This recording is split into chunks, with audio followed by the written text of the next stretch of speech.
មានទួនាទីត្រឹមជាមិត្តប្រមិនព្រមមិនមានន័យ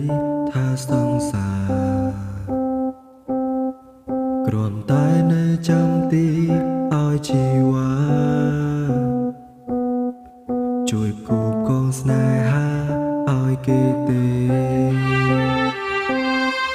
ចាប់ផ្ដើមលួចតូចចិត្ត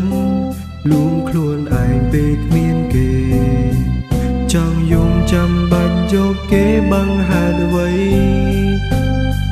គេមានសង្សារគេមានសង្សារឯងឮទេ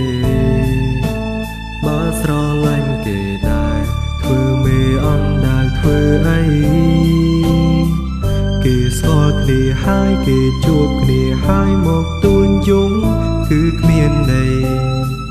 ត្រូវពេញចិត្តនឹងរីករាយអបអរគេកុំមកភូនសំងំយំម្នាក់ឯងបេះដូងស្រ័យក្តាញ់ក្តាញបានឮទេរៀនរួមនៅម្នាក់ឯងក៏បានដែរឲ្យដូចមុនមានគេជាមិនល្អចាប់ផ្ដើមលួចតូចចិត្តលួងខ្លួនឯងពេលគ្មានគេចង់យំចាំបាច់យកគេបង្ហាត់អ្វីគេមានសង្សារគេមានសង្សារឯងឮទេបើស្រឡាញ់គេដែរធ្វើមេអន់ដែលធ្វើអីគេស្គាល់គ្នាហើយគេជួបគ្នាហើយមកទួញយំគឺគ្មានន័យត្រូវពេញចិត្តនឹងរីករាយអបអរគេ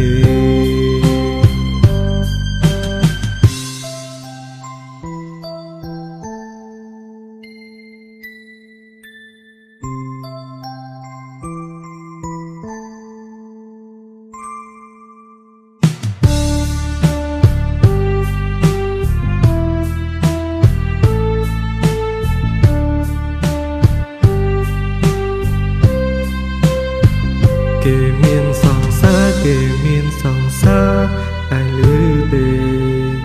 បើស្រឡាញ់គេដែរធ្វើមេអន់ដែលធ្វើអី